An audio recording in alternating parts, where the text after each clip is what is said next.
Apologies for that, but I believe we are good to go. So, yes, what is going on, everybody? Welcome back to another brand new Rugby Muscle podcast, the first of 2021 and the first Q&A edition here on the Rugby Muscle Athletes Facebook page. I'm your host, as always, TJ, and today I've got some good questions. Got a couple of questions that I've already previewed and thought, people aren't going to like the answers to these, but I will pursue with them nonetheless. I also want to, in this edition, get through some, not just questions, but a few of you have dropped your goals for the year down in a post that I posted up on the Facebook group, and I want to sort of go through those to sort of help you guys get a better idea, because this is the beginning. This is the beginning of 2021, and it is a time where we are all setting ourselves some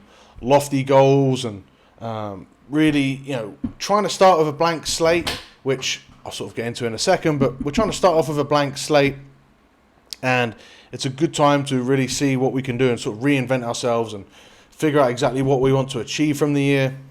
And with that in mind, let's just get straight into my weekly edition of dumb shit I've done in pursuit of the gains. And this is another one with reference to goal setting, where I did it. I think I did it once. Maybe I did it twice because I thought it was so cool. Even though it didn't work the first time, I thought I'd try it again. But I think two times, probably like 2012 and 2013 or 2014, maybe, I went about setting myself 100 goals to accomplish. And I think the first time I did this, it was 100 goals where I wanted to perform physical feats. So it's like bench 150 kilos, squat 200 kilos, clean and jerk 140 kilos. I think there was some sort of score that I wanted to complete in a 5K run. I also wanted to get a body fat to a certain level, and it was all these sorts of crazy goals that sort of conflicted with one another. And I not only did 100 is so many different things. It's like there was, and I say this is my dumb shit for this week, because I think that this is what a lot of us can do is we can get carried away with what we think future us is going to be able to accomplish, and we can really think that this means a lot to me and I can really achieve. I put my mind to it. I'm going to set these goals, and you don't really think about, how are you going to go about doing all this? And when we look at, I'm going to just adjust this screen. Hold on. The shadow is right in my face. So if I go a little bit lower, much better. So if I go about, if I write myself 100 goals, I've then got to create a plan to achieve 100 different physical feats, which is fucking ridiculous. It's it's 2 different things a week. Even if I was accomplishing week after week after week after week, which is not going to happen. They're ambitious goals, so they take months on end to be able to try and to accomplish, and it just doesn't happen. And so it was something that I saw recommended once, and I thought it was a really good idea. I think the second time I did it, I realized that 100 physical things was probably a little bit too much. So then I did probably 50 physical things and then 50 things with personal development and stuff. And again, it's just too much. It's just way too much shit to try and concentrate on. And this is one of the biggest things that I see as an issue, is that we try to accomplish way too much with regards to our training, our physical bodies, and we don't understand that if we are sort of, when you go to create a character in any sort of video game, you have a certain amount of allotted points to distribute out of all, through the characteristics of those players. And you can't just give yourself 100 and 100, 100, 100, because that's real life. And it's the same thing when you're trying to figure out what you're trying to achieve with your training. You can't just say, right, I'm going to be much, much faster and bigger and stronger and more fit and more skilled and all of this stuff, because it's just not how the body works. We can only grow a certain system, and those systems oppose each other, and it just becomes even more difficult. I know some creative characters in games where if you put speed to 10, you couldn't put weight to 10 because those two don't just coincide. It's a reason that you don't have the world's strongest man competitors also competing in CrossFit.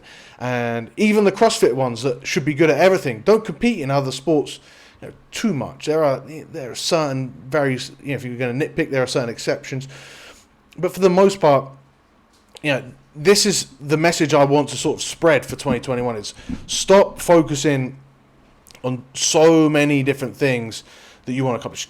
Really figure out, get down to the nitty gritty and go deep and figure out exactly what it is that's going to make you better and focus on that.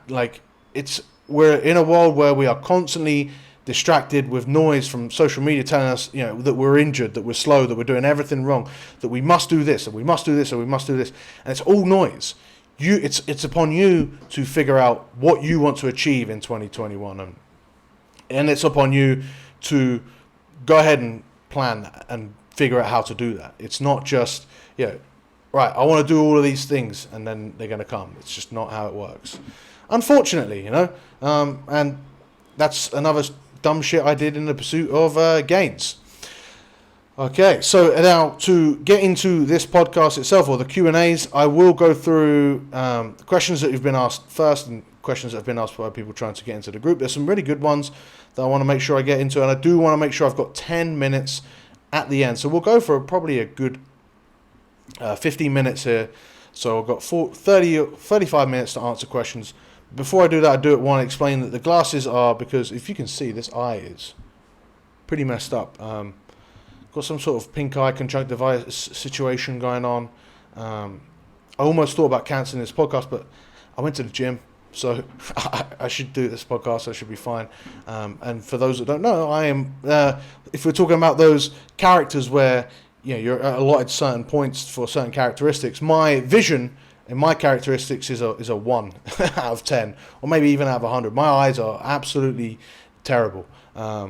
I would be dead if prescription glasses or contact lenses weren't a thing. So I definitely wouldn't be able to play rugby if contact lenses weren't a thing. I wouldn't be able to see the ball. That's how bad my eyes are. So bear with me as I look a little bit strange.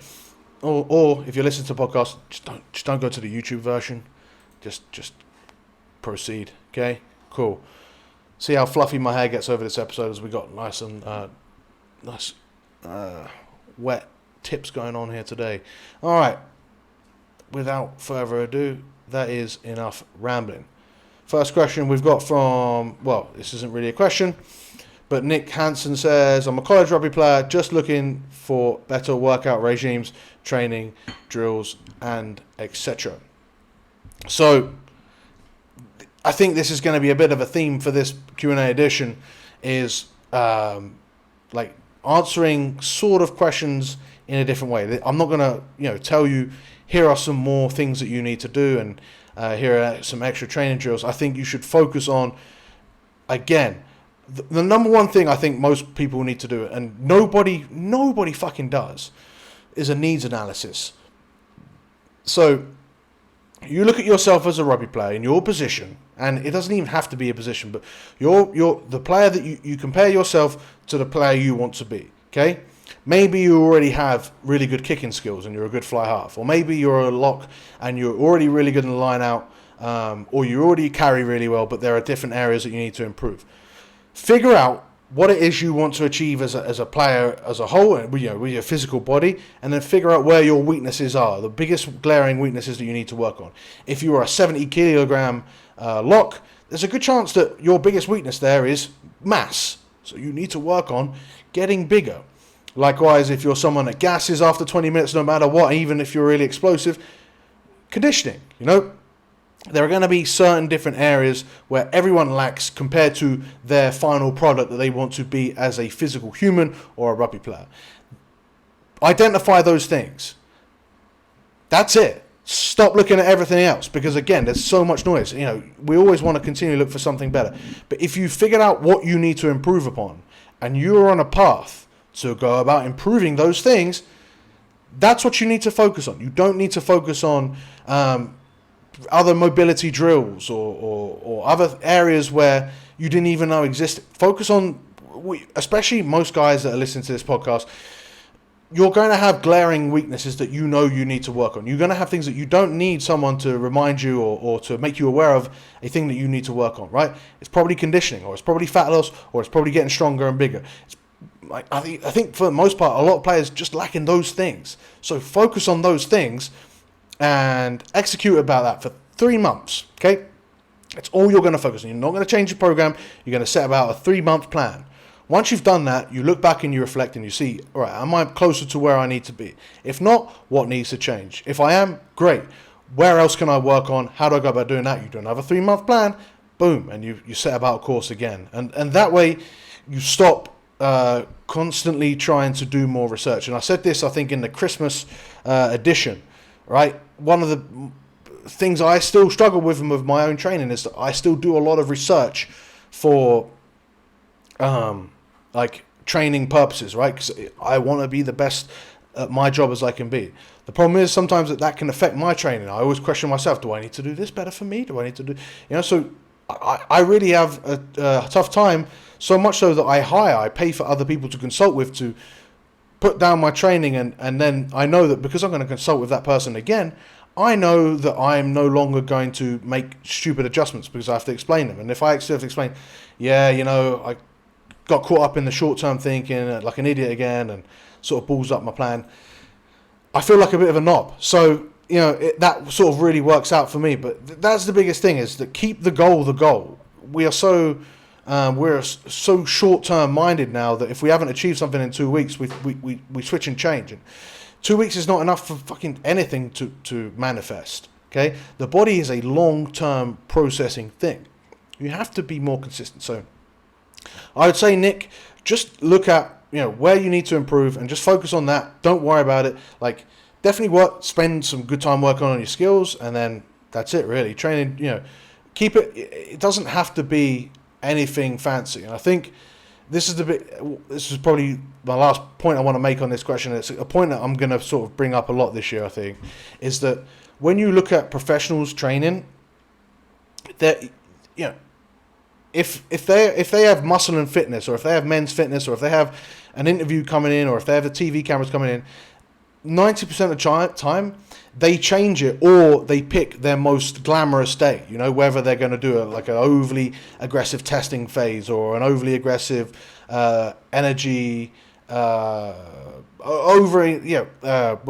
conditioning, really intense conditioning training session, or whatever it is that looks cool, but you don't see the hours and hours and hours of just boring, pointless shit they do. If you were to go to any professional club at the top tier, look at the scrum halves.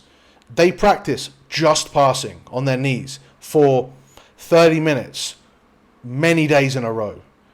You don't ever see that, but that is something that they do because that's the boring stuff that you have to get really good at in order to get better. Okay, so don't look for glamorous training methods. Just look at practicing the skills that you need to practice. Cool. Locky says, training differences between league and union.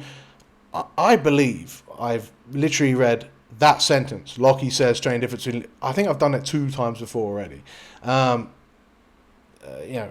For most athletes, there's not... Locky, when you listen to this, get more specific, and I will give you a more specific answer.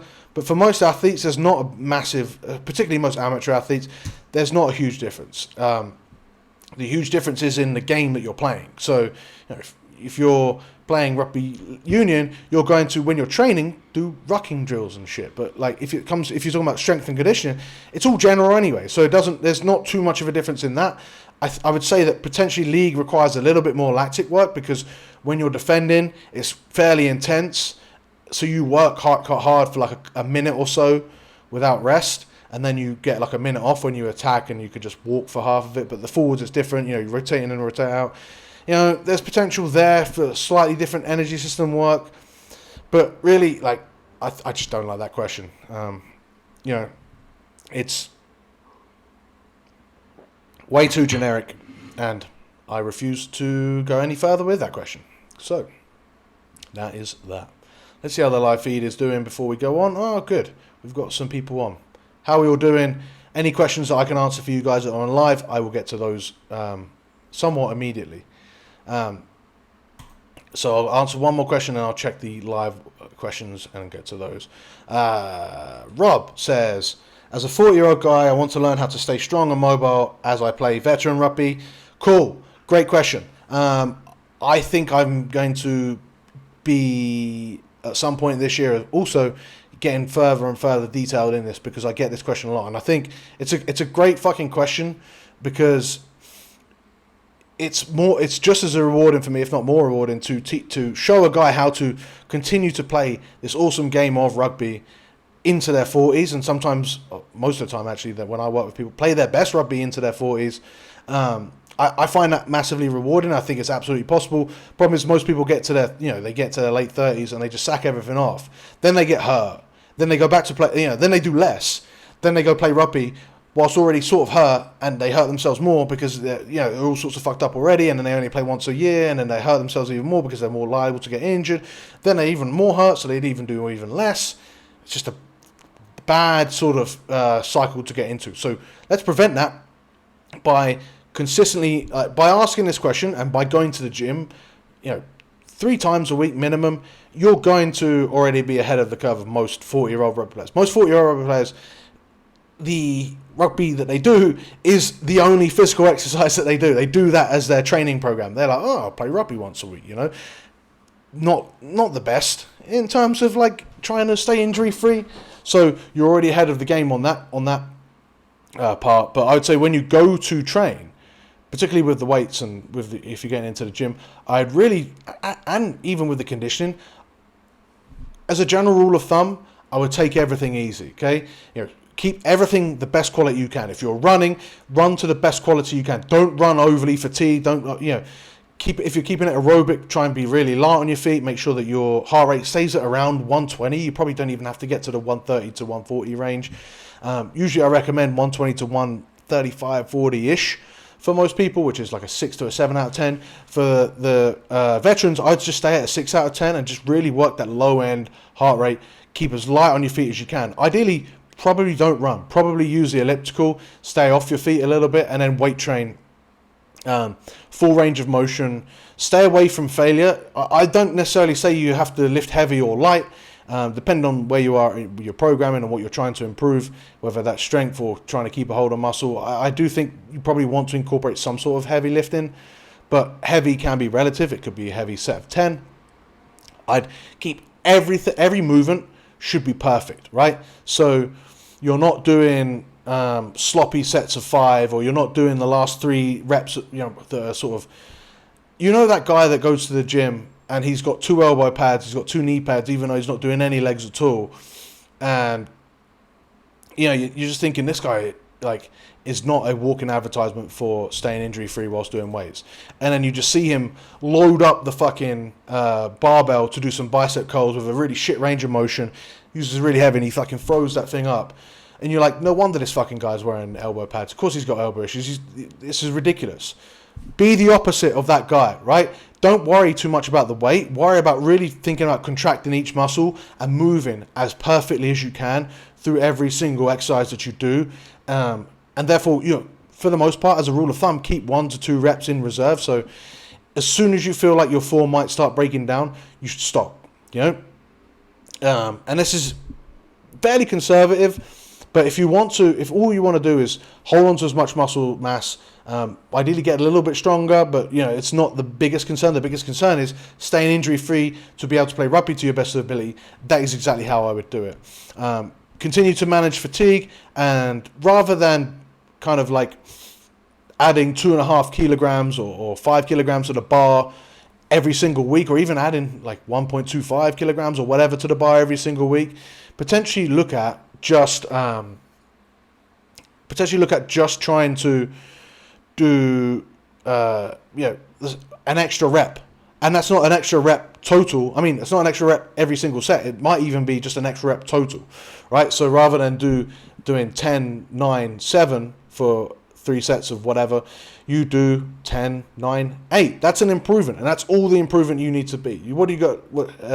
Something that sounds shit to say out loud is, like, once you're in your 40s, your body's wants to go this way. It wants to go downhill, wants to get weaker, wants to start getting rid of all this stuff and having every other process sort of go back downhill. Your job is just to prevent that. So if you're getting, if you're adding reps week on week, you're doing all right. Even if it is 1 rep. Or if you're just maintaining and you're still being able to play rugby, that's pretty good. You could add a rep every 2 weeks. And then over 10 weeks, you've added 5 reps to that. And maybe the next time you can try and more challenging weight or whatever. So many different ways that you can do that. But that's how I would do it. Just don't worry too much about making massive gains. Just worry about ticking the box every time you go to the gym. Let's see what the live feed says. Oh, we do have a question. This, my software doesn't do a good job. Oh, it's posted. I was just about to shit on the software, and it's posted up the question onto my video. I didn't know I could do that. So it's best kind of flexibility training for an old dude trying to maintain mobility and remain injury free. Literally exactly what I said. If you were listening to that question, you got the answer. It's not really flexibility training. It's full range of motion weight training. Use your body through the range of motion that you want to get stronger at, what you want to get better at, and do that. You want to teach your body that it's okay to, reach all the way down and then reach all the way above your head, and that will be completely pain-free. You want to teach your body that it's okay to get into a full depth squat. The reason that it doesn't like that, sometimes you feel tightness in your hips or tightness in your hamstrings. It's not because the muscle is actually tight. It's because it's a neural thing trying to say to your body to protect itself. So over time, just practice full range of motion. If you can't get a good range of motion, just trying to improve by millimeters, centimeters each week. And that's the perfect case for where I was talking about not necessarily adding weight or adding too many reps at a bar each week or to your exercise. This would be perfect. You wouldn't aim to add more reps or add more weight. You would aim to have the exact same weight, the exact same reps and sets, but just move a little bit better each week. And that in itself is overload. You're doing more than you were last week. You're moving it through a bigger range of motion, and you're controlling it more, and you will improve, and you will feel the benefits.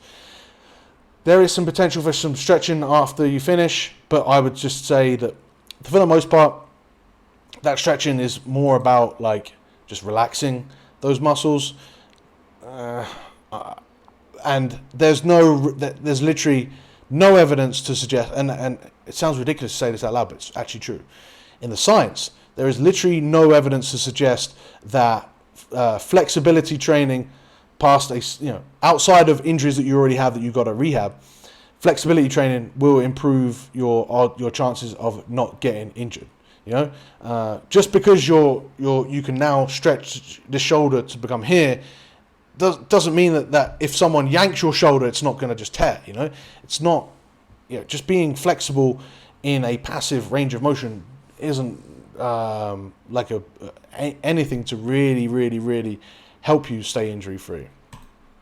Getting really stronger, on the other side, is like fucking ironclad in the science to prevent injuries, right? If you've got a stronger muscle, you can resist the force coming towards you, or you can hold stronger and you can have a stronger core, and the other forces don't get as, the forces that are being applied to you don't have as much of an impact because you're stronger. So, yeah.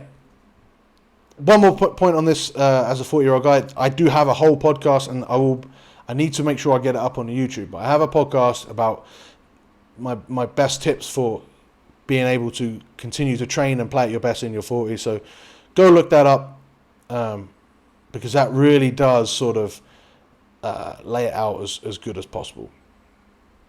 Okay, next question. Napoleon. Not that Napoleon, a different Napoleon. He says, looking to up my fitness level, bodybuilding is not on my agenda, but I'd like to appear more rugby fit. I think if you just go back to that earlier question I answered on from Nick, the college rugby player, looking for better things, it would just be that. Give yourself a needs analysis. Where do you need to improve? Focus on that for 12 weeks. Improve upon those things for 12 weeks. And then look for the next thing you need to improve. Look for the next thing you need to improve. And then all of a sudden, it's been a year, 48 weeks with 1 week off in between each 12 weeks, and you've really, really, really improved at 4 different things, as opposed to constantly like a moth between all different lights, just flying around and never accomplishing anything.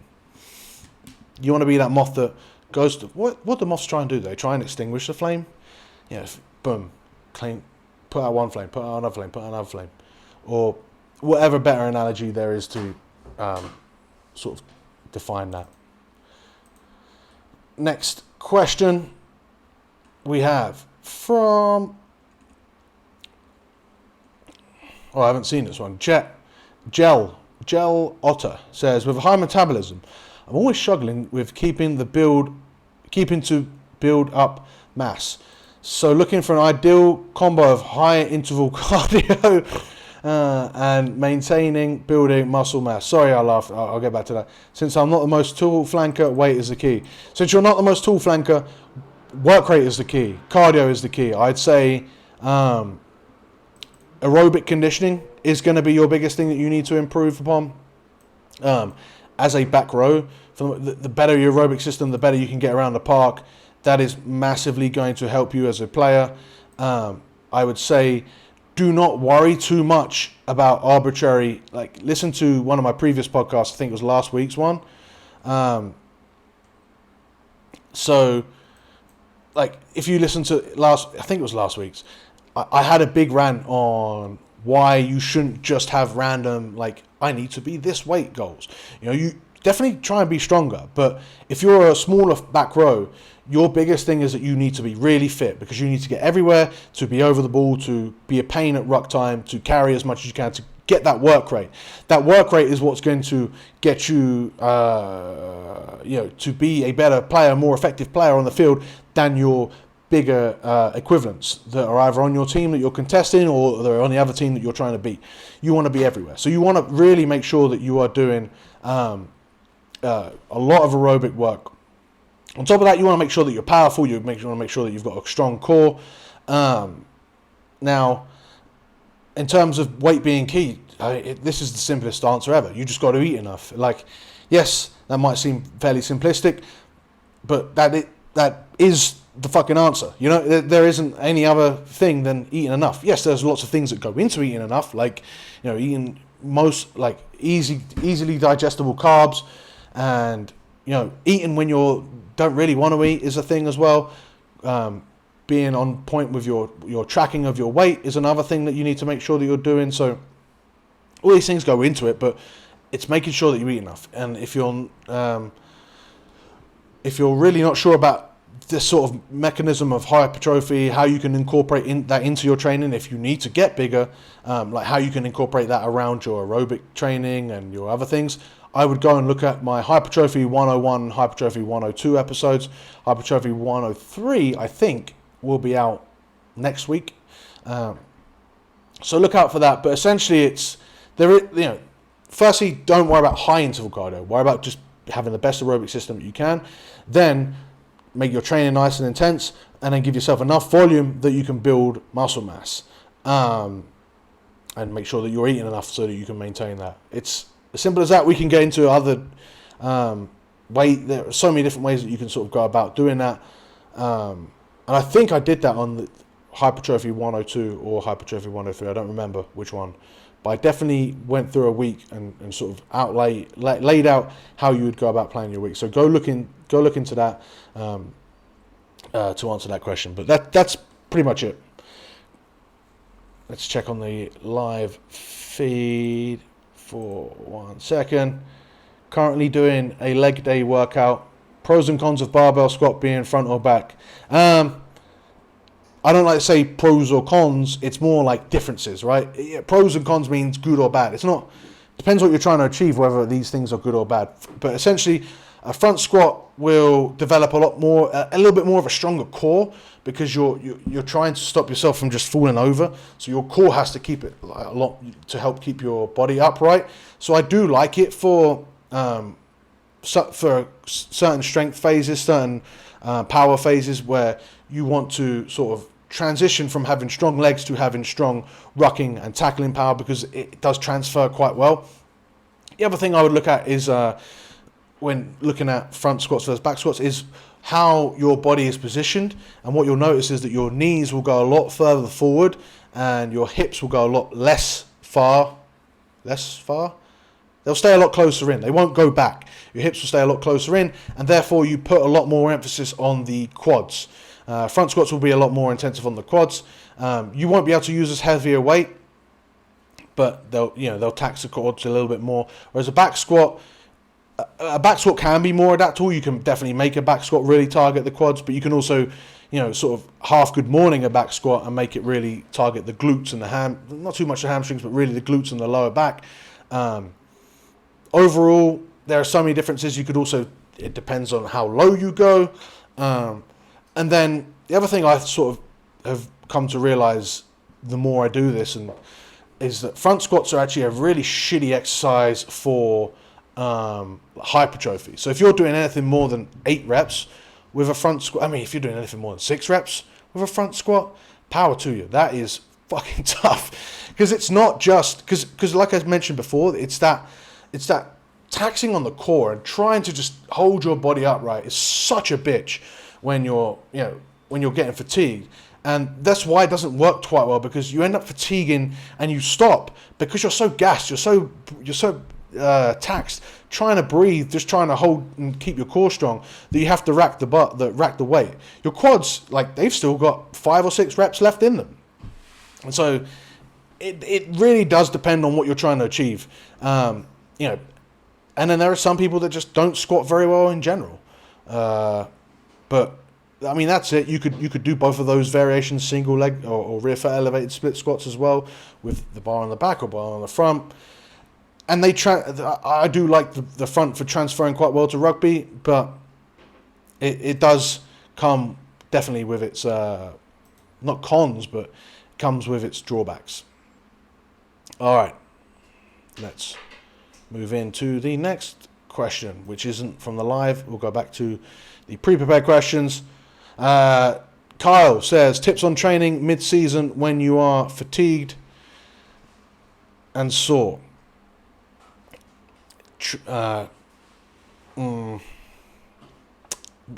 Tips: train less. It depends. It really does depend on how much you're already training. If you're already sore and you're trying to train 6 days a week, you're fighting a losing battle. If you're already sore and you're only training 2 times a week, you'd figure out how to get through that.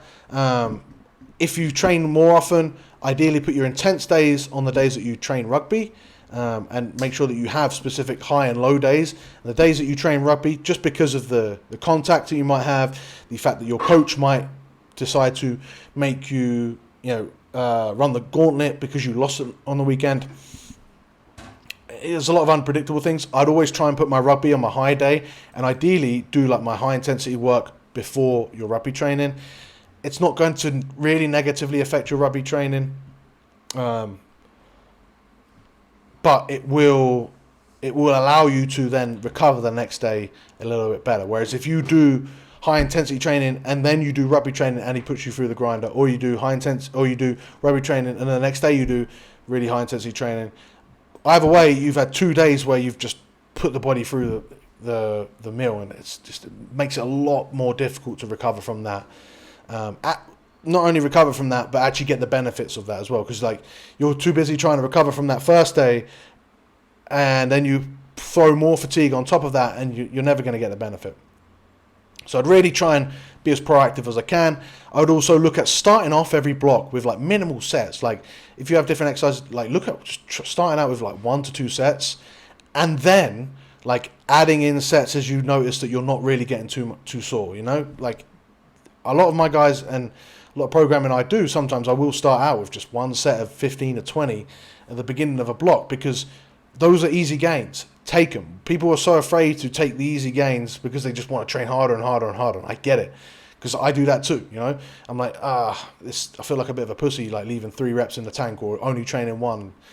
But if there are easy gains to be made, take them, because there is going to be a point in your training where you are you're having to work your fucking ass off to make a tiny bit of an improvement. So when the easy gains are there, fucking take them. Okay, we have time. We're doing quite well here. Time for some more questions. Nick says, I'm working on getting my speed back right now and doing weighted sled hill sprints along with lifting sessions devoted to legs every other week, which includes power clean, squats, weighted step up, single leg squats. Is there anything else I can do to build up? I need more context on that, Nick. If you could give me more context, I can definitely help you out with this. I would just make sure that if you're trying to get your speed, it sounds like you're doing a lot. And sometimes less is more with speed training, because you're not going to get faster if you're tired, right? You're only going to get faster if you're working speed and you are working 95+% of your absolute max.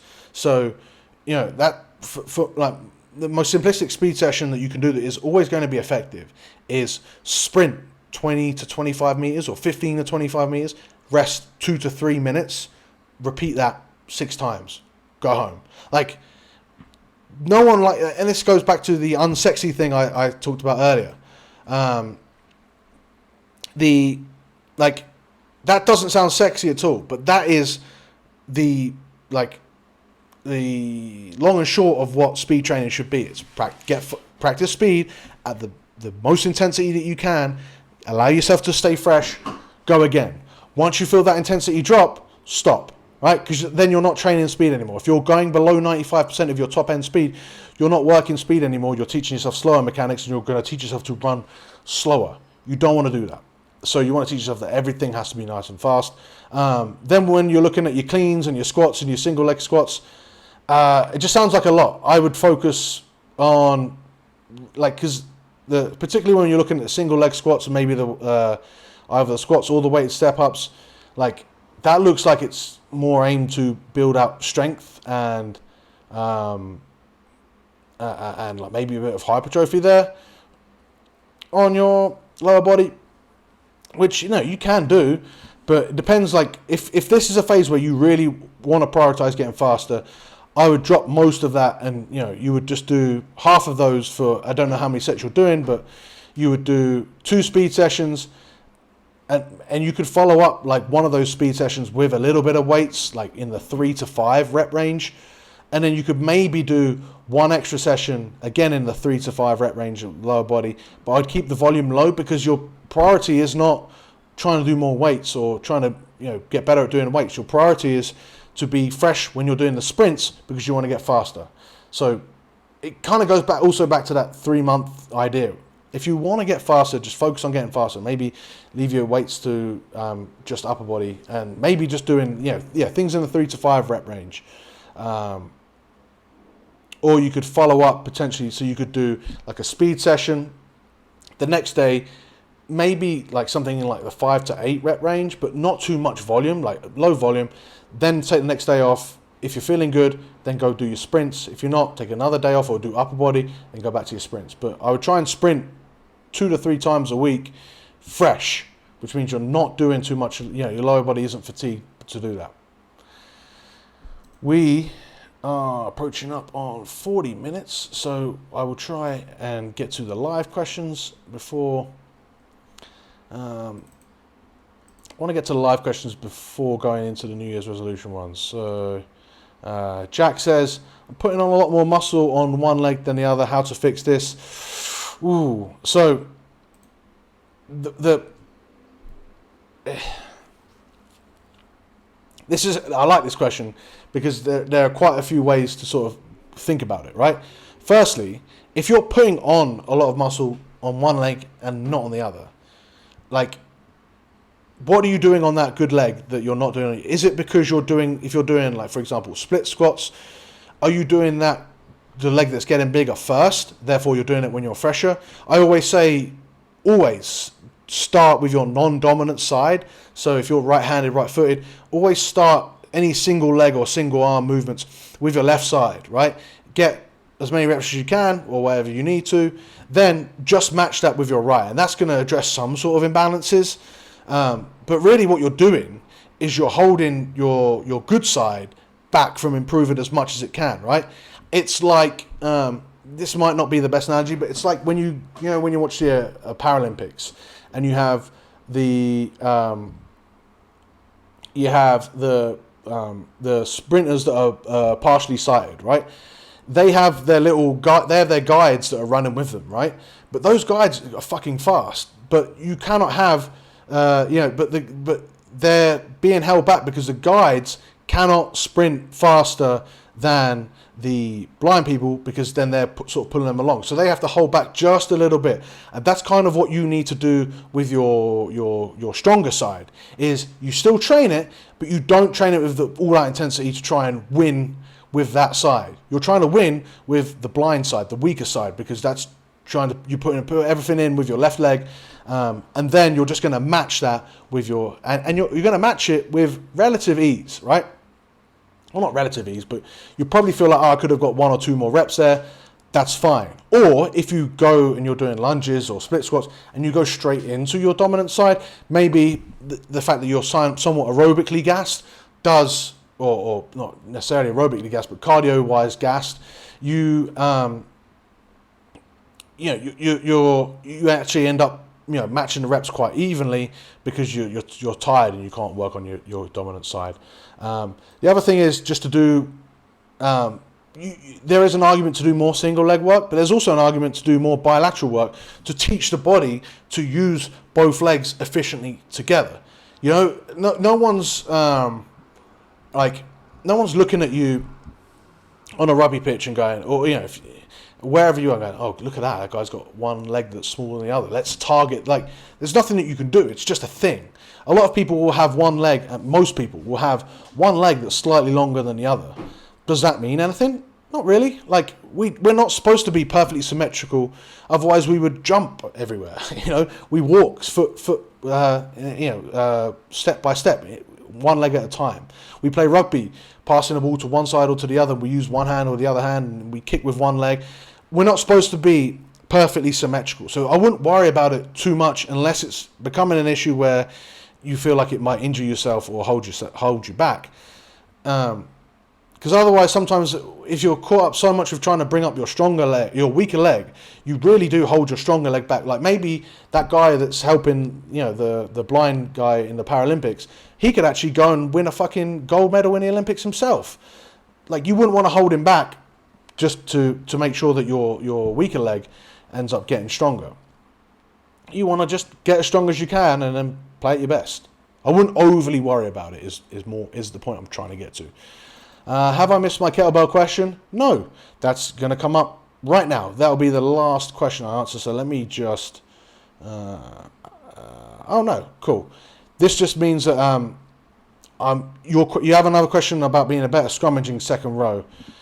I will get to that next week, because I want to make sure that I spend some quality time on the priorities. Actually, I might get to them both. Let's see. So Simon says, that's not the first time he's probably had that joke being done to him. What place would you say there is in rugby for kettlebell training? How useful are kettlebell swings for rugby? I don't tend to see professionals talk about them much. Why is that? At the moment in a hypertrophy stage of training, our kettlebell high intensity training worth my time at the moment? Or should I stick with a barbell if I'm training twice a week, getting a good cardio in there? Okay. Now, I'm not going to be too brutal on this. I don't like kettlebells too much. I really don't. If you've listened to my podcast before, I've never been a big fan of kettlebells. I just think that they are Now, when I say that, that doesn't mean that they have no use at all, okay? Everything can have its use, and I'm not going to say that they're that shit, right? I'm just going to say that their use is like a Swiss Army knife, right? You wouldn't use a Swiss Army knife to try and, as your primary weapon, to try and stab someone. Likewise, you wouldn't try and use a Swiss Army knife as your primary use of starting a fire, but it can do that. Likewise, you wouldn't try and use a Swiss Army knife as your primary can opener, but it can also do that. A kettlebell is kind of like that. It does everything, but it doesn't do any of them too well, because and for that, people can, you can buy 2 kettlebells and you could stay in relatively amazing shape just using a kettlebell. But if you have a periodized plan, like you have certain periods of time where you're trying to do hypertrophy training, you have certain periods of time where you're trying to do strength training, where you have certain periods of time where you're trying to work on your conditioning or your speed or whatever it is, right? Then the kettlebell sort of comes a little bit semi-redundant, because now you know exactly what you're going to achieve, and you probably can find the more appropriate tools to go about achieving that, right? So let me give you an example. If you know that you're in a hypertrophy phase right now, you could probably use the kettlebell quite well for, rowing movements. But then again, you've just told me you've got 18 to 24 kilograms. That might not be enough to do a good quality rowing movement. Likewise, it might not be enough to do, it could be enough to do some good heavy split squats, but who knows? It won't be very good for bilateral squats. But if this is, and now this isn't to say that it cannot work, but this is to say that there are probably better options that you can use. Likewise, if you're going to work on your conditioning, again, it can work, and particularly right now, if you're stuck in your house, it can work okay, quite well. But if you want to go out and do some running, that's probably going to be more applicable for a rugby player to improve at. And so, to answer why don't you see professionals use it, it's because when they're doing hypertrophy, they use barbells, they use machines, they use the specific things to get themselves to be stronger or to be more muscular in those areas. Likewise, when they're doing speed training or conditioning, they'll use rugby sessions specific, or they'll use, if they're off feet, they'll use bikes, they'll use other things that are just a little bit less taxing and less awkward. Like, the biggest selling point of a kettlebell has always been that it's kind of awkward, right? Like, I've never seen anyone do a bunch of kettlebell snatches and kettlebell swings and look like they are, really glamorous or really elegantly doing that. It always looks like kind of awkward, particularly when you rack it and you see them sort of rack it like this. I'm just, when a tool is based off of being as awkward as possible, that has its benefits, but I'm not the person that you're going to ask about how to use those benefits. I'd say get a better tool, and that's kind of like the answer to this question. That's why you don't see a lot of professionals using it. Now, in terms of a second row, I'm going to preempt the last question that you asked as well. In terms of a second row trying to use them, like particularly if you're someone that isn't as strong as you want to be and isn't as big, like, I would figure out ways to incorporate it into my hypertrophy training for sure. Like, you could do rack split squats, or you could just hold it by your side and do split squats quite well. That could work.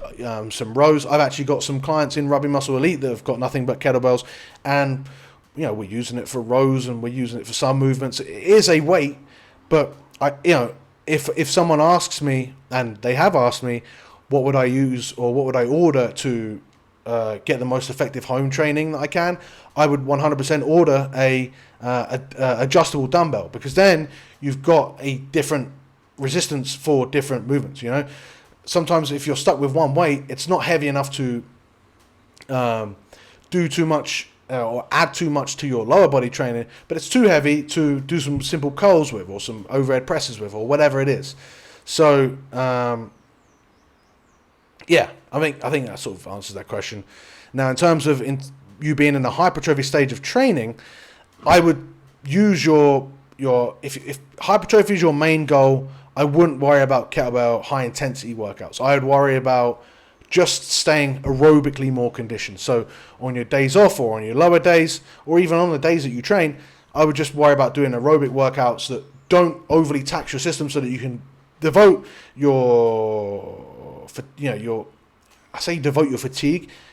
Hopefully that makes sense, right? That if you're going to have a workout that's going to fatigue you and you're in a hypertrophy phase, that better fucking be the hypertrophy workouts. Because if you're then doing if you can't do as effective lunging workouts, or you can't do as an effective any workout because you're feeling quite sore from your high intensity interval workouts, like, you've shot yourself in the foot, because your goal is to be more muscular. Your goal is to do as effective hypertrophy training as possible.